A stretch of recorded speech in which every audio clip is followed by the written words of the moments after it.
미희야, 제발, 이건 오해야. 내가 너를 얼마나 사랑하는지 알잖아. 우린 미래를 위해서라도 한 번만 용서해줘. 네가 감히 누구 집에서 무슨 짓을 했는지 알아? 니까짓게 감히 신이 딸을 기만해? 당장 이 더러운 것들을 내 눈앞에서 치워. 당장! 안녕하세요. 저는 40살 정미휘입니다. 평범한 직장인이었습니다. 아니, 어쩌면 평범하게 살고 싶었던 여자였다고 말하는 것이 더 정확할지도 모르겠습니다. 제 삶은 단 한 번도 평범이라는 단어와 어울린 적이 없었으니까요. 저는 현직 무당입니다. 피할 수만 있다면 영원히 피하고 싶었지만 신이 저를 놓아주질 않았네요. 제가 어떻게 무당이 되었는지, 무당으로서 어떤 안 좋은 일을 겪었는지 지금부터 사연을 풀어볼게요. 제가 이 세상에 태어난 지 꼭 일주일이 되었을 때였습니다. 아직 갓난아기였던 저는 세상의 모든 것을 알지 못했지만 그날의 차가운 공기와 어머니의 슬픈 울음소리는 어렴풋이 기억 속에 남아있는 듯합니다. 눈이 펑펑 내리던 겨울날, 아버지는 교통사고로 갑작스럽게 세상을 떠나셨습니다. 그 한 번의 사고로 우리 가족의 삶은 마치 실타래처럼 기묘하게 꼬여갔습니다. 평범한 가정을 꿈꾸던 어머니의 희망은 산산조각 났고, 저와 언니의 어린 시절은 다른 아이들과는 확연히 다른 길을 걷게 되었죠. 저희 어머니도 무당이십니다. 단순히 점을 보거나 구슬하는 분이 아니라 정말로 귀신을 보시고 사람의 기운을 읽으시며 칼을 갈고 부적을 써주시는 분이셨습니다. 어머니의 삶 역시 평탄치 않았습니다. 어린 시절부터 신병이라 불리는 알 수 없는 병에 시달리셨다고 합니다. 몸이 아프고 정신이 혼미해지는 고통 속에서 외할머니께서는 어머니의 심기를 누르기 위해 온갖 노력을 다하셨습니다. 구슬하고 절에 다니며 기도를 드리고 그렇게 간신히 심기를 눌러 평범한 사람과 결혼까지 하셨다고 들었습니다. 아버지를 만나 가정을 이루고 저와 언니를 낳으면서 어머니는 잠시나마 평범한 삶을 누리는 듯 보였습니다.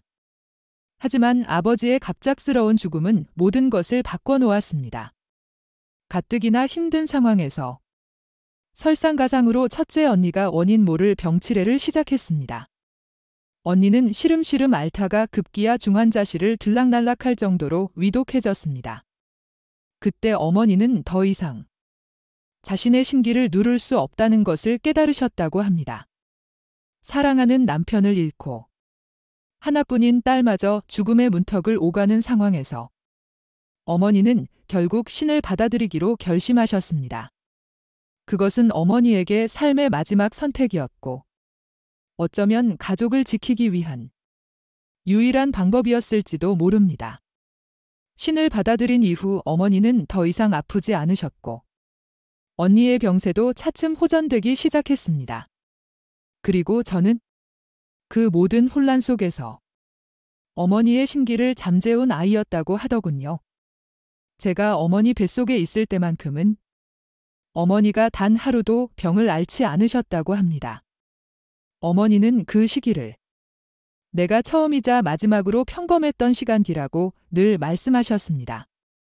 저는 그 말을 들을 때마다 알 수 없는 책임감과 함께 묘한 죄책감을 느꼈습니다. 제가 태어남으로써 어머니의 고통이 잠시 멈췄다는 사실이 저에게는 평생 짊어져야 할 짐처럼 느껴지기도 했습니다.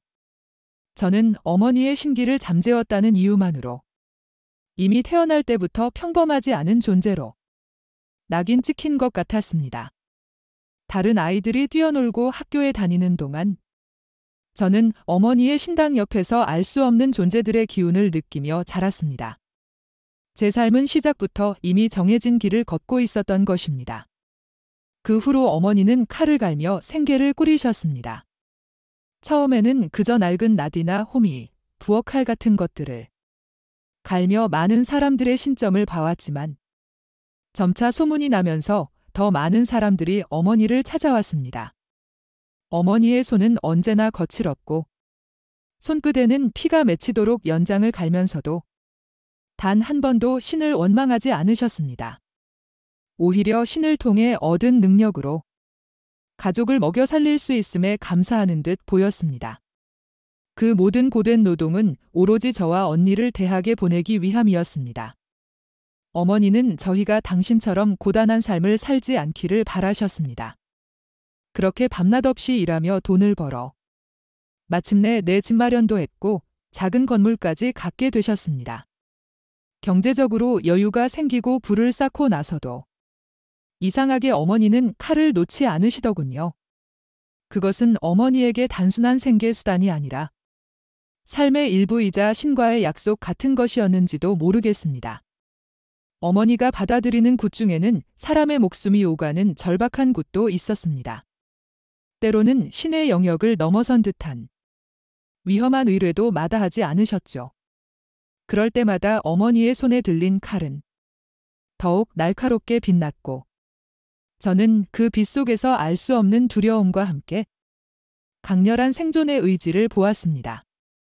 어쩌면 그 칼은 당신의 삶을 지탱하는 유일한 무기였을지도 모릅니다. 저는 그런 삶을 피해 살고 싶었습니다. 어머니의 삶이 대단하다는 것을 알면서도 저는 그저 평범한 일상을 꿈꾸었습니다. 그래서 회사에 다니면서도 취미를 다방면으로 배웠습니다. 그림도 그리고 악기도 배우고 등산 동호회에도 가입했습니다. 그곳에서 저는 지금의 전 남편을 만났습니다. 그는 키도 크고 웃을 때 깊게 파이는 보조개가 참 예뻤던 남자였습니다. 저에게는 한없이 따뜻하고 다정했습니다. 세상의 모든 시름을 잊게 해줄 것 같은 그의 미소에 저는 속절없이 빠져들었습니다. 하지만 돌이켜보면 그의 다정함 속에는 어딘가 계산적인 그림자가 드리워져 있었습니다. 그는 제 가족, 특히 어머니의 사업에 대해 유난히 자세히 물었고 저는 그저 순수한 호기심이라 여겼습니다. 어머니가 무당이시다라는 사실을 말했을 때도 그는 놀라거나 꺼림칙해하기는커녕 오히려 흥미롭다는 듯 눈을 빛냈습니다. 그가 저에게만 따뜻했던 것이 사실은 그게 다 거짓이었다는 것을 그때는 꿈에도 몰랐습니다.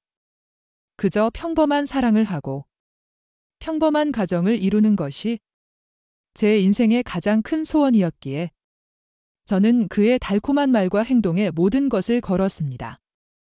결혼 후 저는 행복했습니다. 평범한 주부로 평범한 직장인으로 살아가는 제 모습이 너무나 만족스러웠습니다. 하지만 그 행복은 오래가지 못했습니다. 이상하게도 제 기운이 너무 강해서인지 어머니의 신기가 저에게 오지 못하고 언니에게 옮겨갔다는 이야기를 듣게 되었습니다. 언니는 다시 아프기 시작했고 저는 혼란스러웠습니다. 제 안의 신기는 마치 폭주하는 기관차처럼 저의 평범한 삶을 거부하고 있었고 그 압도적인 기운이 언니의 연약한 몸을 짓누르기 시작한 것입니다. 특히 남편이 집에 들어온 후부터 언니의 병세는 급격히 악화되었습니다. 그의 존재가 제 안의 신기를 더욱 자극하고 그로 인해 언니가 고통받는다는 생각에 저는 미칠 것 같았습니다. 어머니처럼 신을 받아들여야 하는 것인가? 아니면 이 모든 것을 외면하고 계속 평범한 삶을 고집해야 하는가? 오랜 고민 끝에 저는 결심했습니다. 신을 모시자. 이것이 내가 해야 할 일이라면 피하지 않고 받아들이자. 그것은 어쩌면 제 운명을 받아들이는 첫걸음이었습니다. 그렇게 저는 가족 몰래 신내림을 받았습니다. 처음엔 어머니께도 언니에게도 말하지 않았습니다. 그저 조용히 신당을 차리고 찾아오는 사람들의 점을 봐주기 시작했습니다. 신의 힘을 빌려 사람들의 앞날을 내다보고 그들의 고민을 해결해주는 일은 생각보다 보람이 있었습니다. 하지만 아이러니컬하게도 저는 제 인생만큼은 내다보지 못했습니다. 사람들의 운명은 훤히 보이는데 정작 제 발등에 떨어진 불은 보지 못했던 것입니다. 어느 날 밤 꿈속에서 신께서 저에게 속삭였습니다. 남편 놈 때문에 돈이 줄줄 샌다. 그것은 단순한 속삭임이 아니었습니다. 꿈속에서 저는 남편이 낯선 여자와 고급 술집에서 흥청망청 돈을 쓰고 도박판에서 거액을 탕진하며 심지어는 어머니의 재산 문서들을 몰래 들여다보는 섬뜩한 장면들을 보았습니다. 꿈에서 깨어났을 때도 그 생생한 악몽은 현실처럼 저를 짓눌렀지만 저는 설마 그토록 다정했던 남편이 저에게 그런 짓을 할 리 없다고 스스로를 속였습니다. 하지만 신의 경고는 잔인하게도 현실이 되었습니다. 꿈을 꾼 지 며칠 지나지 않아 남편은 본색을 드러내기 시작했습니다. 처음에는 여보, 우리도 이제 좀 좋은 차 타야 하지 않아? 당신 어머니도 건물주인데. 라며 은근슬쩍 외제차를 요구했습니다. 저는 그의 말에 일리가 있다고 생각했습니다. 어머니가 힘들게 모은 재산이지만 이제는 저희도 좀 더 나은 삶을 누릴 자격이 있다고 여겼으니까요. 그렇게 그는 제 명의로 된 고급 외제차를 뽑았습니다. 하지만 그것은 시작에 불과했습니다. 차를 뽑은 지 얼마 되지 않아 그는 사업 자금이 필요하다. 급하게 투자할 곳이 생겼다는 등 온갖 핑계를 대며 돈을 요구하기 시작했습니다. 처음에는 소액이었지만 점차 액수는 커졌고 저는 의심 없이 제 통장에 있는 돈은 물론 어머니가 저에게 맡겨두신 비상금까지 그에게 건네주었습니다. 그는 돈을 받을 때마다 저에게 꿀이 뚝뚝 떨어지는 눈빛으로 여보, 정말 고마워. 당신 덕분에 내가 성공할 수 있을 거야. 평생 호강시켜줄게. 라고 속삭였습니다. 그 달콤한 말에 저는 또다시 속고 말았습니다. 돈이 줄줄 새는 것도 모자라 그는 외박을 밥 먹듯이 하기 시작했습니다. 처음에는 거래처 사람들과 중요한 술자리가 길어져서 지방 출장 때문에 라며 그럴듯한 변명을 늘어놓았지만 시간이 지날수록 그의 변명은 점점 허술해졌습니다. 그의 옷에서는 낯선 향수 냄새가 났고 휴대폰은 항상 잠겨 있었으며 제가 전화를 걸면 받지 않거나 한참 뒤에야 어딘가 불편한 목소리로 전화를 받았습니다. 저는 불안했지만 애써 외면했습니다. 설마 그럴 리 없다고 그는 나를 사랑한다고 스스로를 다독였습니다. 하지만 제 안에 자리 잡은 신기는 끊임없이 경고를 보냈습니다. 제 등 뒤로 차가운 기운이 스쳐 지나가는 듯했고 밤마다 악몽에 시달렸습니다. 꿈속에서 저는 낯선 여자의 웃음소리와 남편의 비열한 미소를 보았습니다. 결국 저는 더 이상 외면할 수 없다는 것을 깨달았습니다. 신의 경고, 그리고 남편의 수상한 행동들. 모든 것이 한 방향을 가리키고 있었습니다. 저는 남편의 휴대폰을 몰래 열어보았습니다.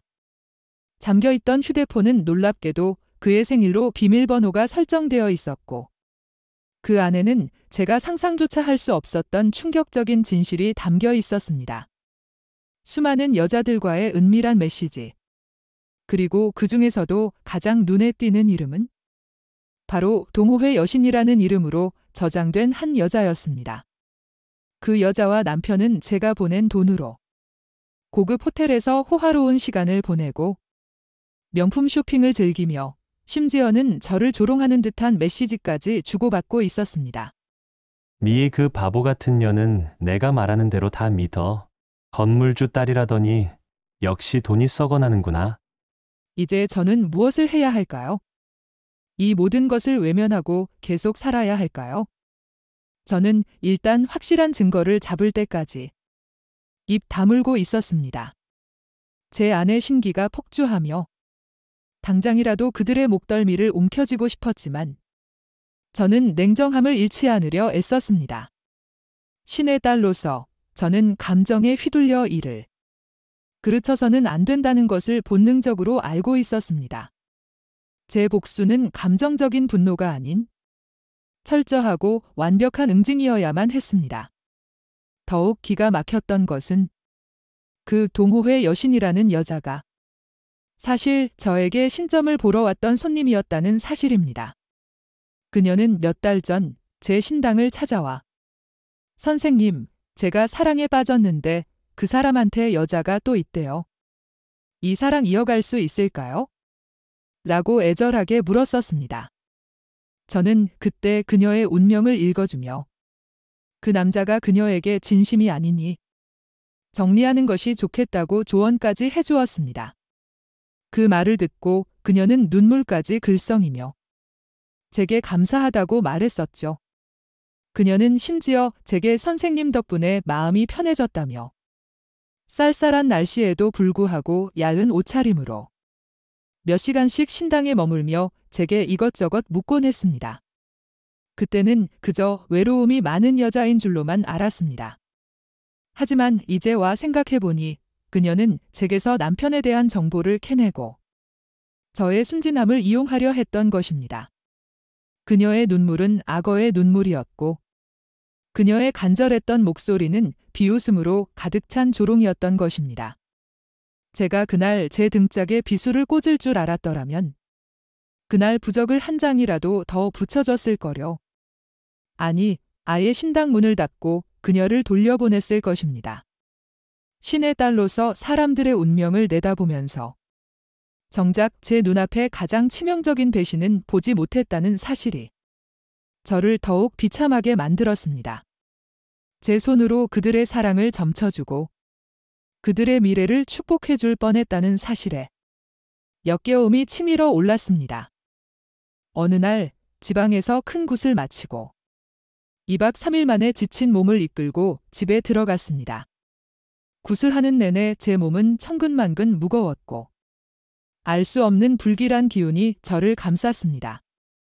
마치 신들이 저에게 다가올 비극을 미리 알려주려는 듯 굿판 내내 제 심장은 불길하게 울렁거렸습니다.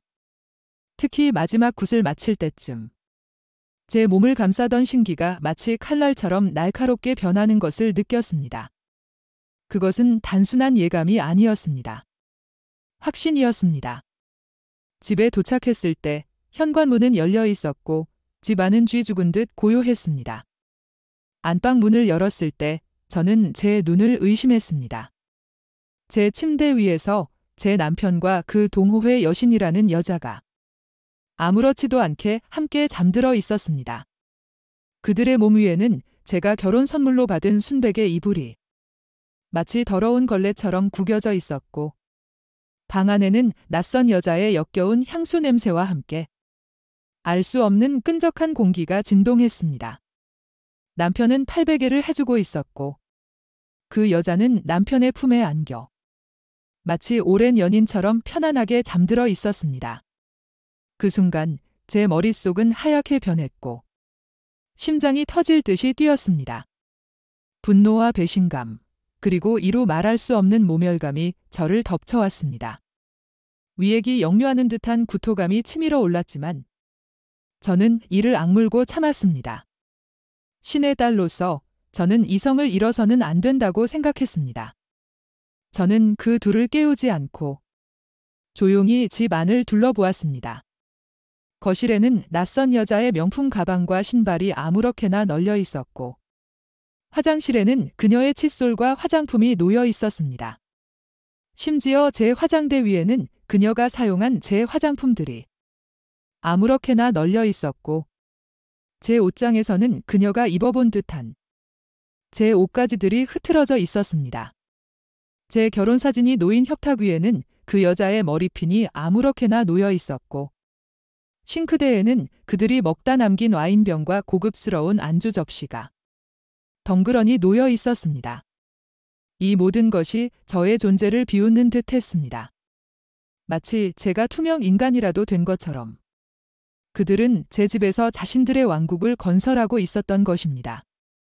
제 영혼이 갈기갈기 찢기는 듯한 고통 속에서도 제 안의 신기는 차갑게 빛나며 저에게 속삭였습니다. 이제 때가 되었다. 저는 심호흡을 하고 차갑게 얼어붙은 목소리로 그 둘을 깨웠습니다. 제 목소리가 마치 지옥에서 울려 퍼지는 저승사자의 소리처럼 들렸을 것입니다.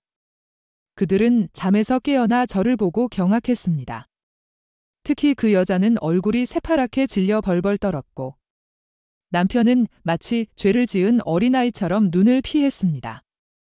남편은 더듬거리며 일단 다 오해라고 변명하려 했지만 저는 그의 말을 끊었습니다. 오해. 내 집, 내 침대에서 벌어진 일이 오해라고? 당신은 내 모든 것을 짓밟았어. 제 목소리는 놀랍도록 차분했지만 그 안에는 끓어오르는 용암 같은 분노가 담겨 있었습니다. 그 여자는 침대에서 기어 나오려다 발을 헛디뎌 넘어졌고 저는 그녀의 머리채를 잡아 일으켰습니다. 네가 감히 누구 집에서 무슨 짓을 했는지 알아? 니까짓게 감히 날 기만해? 제 손에 잡힌 그녀의 머리카락은 마치 썩은 풀처럼 힘없이 뽑히는 듯 했습니다. 그녀는 비명을 질렀고 남편은 제게 달려들어 그녀를 놓으라고 소리쳤습니다. 당장 이 더러운 것들을 내 눈앞에서 치워, 당장! 저는 한치의 망설임도 없이 그들을 내쫓았습니다. 그 여자의 옷이며 가방, 신발 등 그녀의 모든 소지품을 찢고 부수고 망가뜨려서 쓰레기처럼 현관 밖으로 던져버렸습니다. 그녀는 비명을 지르며 자신의 물건을 지키려 했지만 저는 마치 신들린 사람처럼 무자비하게 행동했습니다. 그녀의 명품 가방은 칼로 난도질했고 값비싼 구두는 발로 짓밟아 형체를 알아볼 수 없게 만들었습니다. 그녀의 옷가지들은 갈기갈기 찢어 길바닥에 뿌렸습니다. 그리고 남편에게는 제 명의로 된 모든 카드와 차량을 회수했습니다. 그는 제게 매달리며 용서를 빌었고 무릎까지 꿇었지만 이미 제 눈에는 그 어떤 미련도 남아있지 않았습니다. 신이 경고했던 돈이 줄줄 새는 이유가 바로 이것이었던 것입니다. 나중에 알고 보니 남편은 동호회 내에서 다른 회원들에게까지 사기죄로 고소당할 위기에 처해 있었습니다. 그는 저의 돈뿐만 아니라 동호회 사람들의 돈까지 끌어다 쓴 파렴치한 사기꾼이었던 것입니다. 그는 동호회 내에서 재력가인 척 행세하며 회원들에게 투자 명목으로 돈을 빌리고는 잠적하려 했던 것이었습니다. 이미 몇몇 피해자들이 그를 경찰에 고소한 상태였고 제가 그의 모든 재산을 회수하면서 그의 사기 행각은 완전히 드러나게 된 것입니다. 그리고 그 여자는 남편의 빚을 5천만 원이나 떠안게 되었더군요. 그녀는 남편이 자신에게도 투자를 권유했고 그 돈이 저에게서 나온 것인 줄은 몰랐다고 발뺌했지만 이미 저는 그녀의 모든 거짓말을 꿰뚫어 보고 있었습니다. 그녀는 제게 다시 찾아와 무릎 꿇고 빌었지만 저는 단 한치의 동정도 보이지 않았습니다. 그녀는 저에게 복수하려다 오히려 제 남편의 빚더미에 깔린 꼴이 된 것입니다. 그들은 저에게서 모든 것을 빼앗으려 했지만 결국 스스로 파멸의 길을 걸은 것입니다. 이혼은 손쉽게 끝났습니다. 위자료 2억 원. 그것은 그들이 저에게서 빼앗으려 했던 것에 비하면 아무것도 아니었지만 저는 더 이상 그들과 엮이고 싶지 않았습니다. 저는 더 이상 과거의 정미희가 아니었습니다. 사람들은 물어요. 어떻게 그렇게 차갑게 정확하게 복수했냐고요. 글쎄요. 저는 그냥 사람으로 살고 싶었던 여자였을 뿐이에요. 하지만 제가 신의 딸로 다시 태어난 이상 끝까지 사람처럼 살 수는 없나 봅니다. 제 아내 신기는 이제 저를 보호하고 저를 배신한 자들을 심판하는 칼날이 되었습니다. 그 칼날은 저를 향한 모든 기만과 배신을 용서하지 않을 것입니다. 이혼 후 저는 마치 껍데기만 남은 듯한 기분이었습니다. 하지만 동시에 제 안에서는 알 수 없는 강렬한 힘이 솟아나는 것을 느꼈습니다. 더 이상 남편에게 속지 않고 제 삶을 송두리째 흔들었던 그 지옥 같은 현실과 맞서 싸워 이겨냈다는 사실이 저를 더욱 단단하게 만들었습니다. 사람들은 제게 젊은 무당이 뭘 알겠냐고 수군거렸지만 저는 그들의 비웃음 따위는 더 이상 신경 쓰지 않았습니다. 저는 이미 인간의 가장 추악한 바닥을 보았고 신의 가장 깊은 영역까지 발을 들여놓은 존재가 되었으니까요. 제 혈관 속에는 차가운 얼음과 뜨거운 불이 동시에 흐르는 듯 했습니다.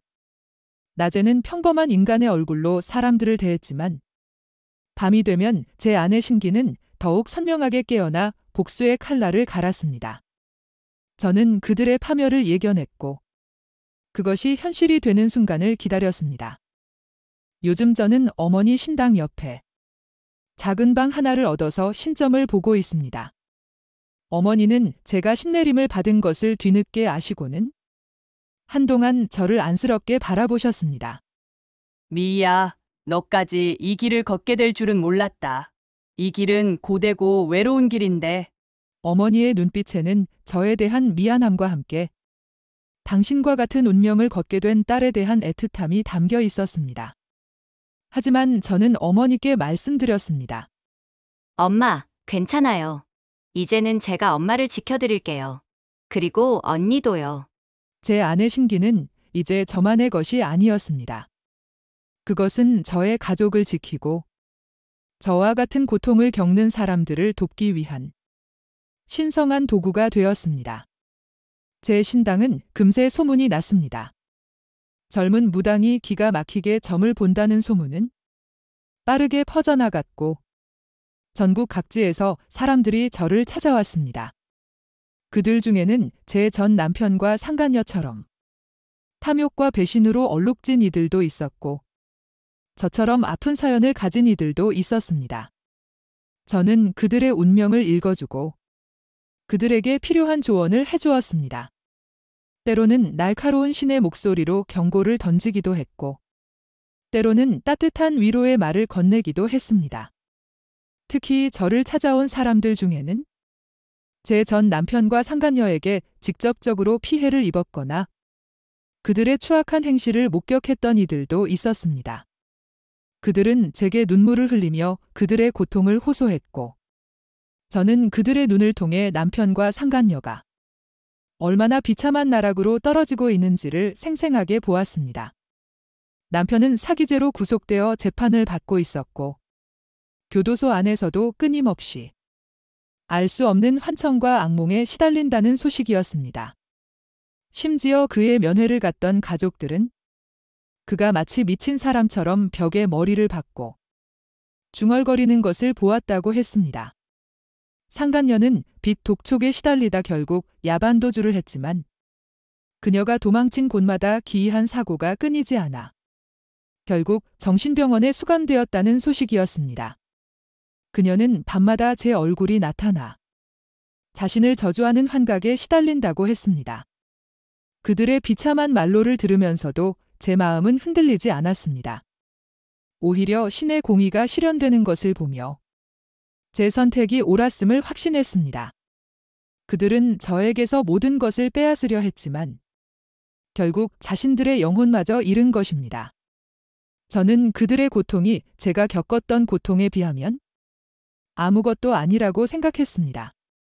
물론 여전히 저를 의심하거나 제 능력을 얕보는 사람들도 있습니다. 겨우 이혼 한 번 했다고 신기가 강해졌다는 게 말이 되냐며 비아냥거리는 이들도 있습니다. 어떤 이들은 제게 찾아와 당신이 전 남편을 저주한 것이 아니냐며 두려움에 찬 눈빛으로 묻기도 했습니다. 저는 그저 미소 지을 뿐 아무 말도 하지 않았습니다.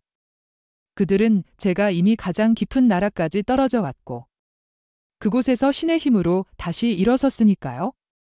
제 안에는 그 어떤 고난도 이겨낼 수 있는 강인함이 자리 잡았습니다.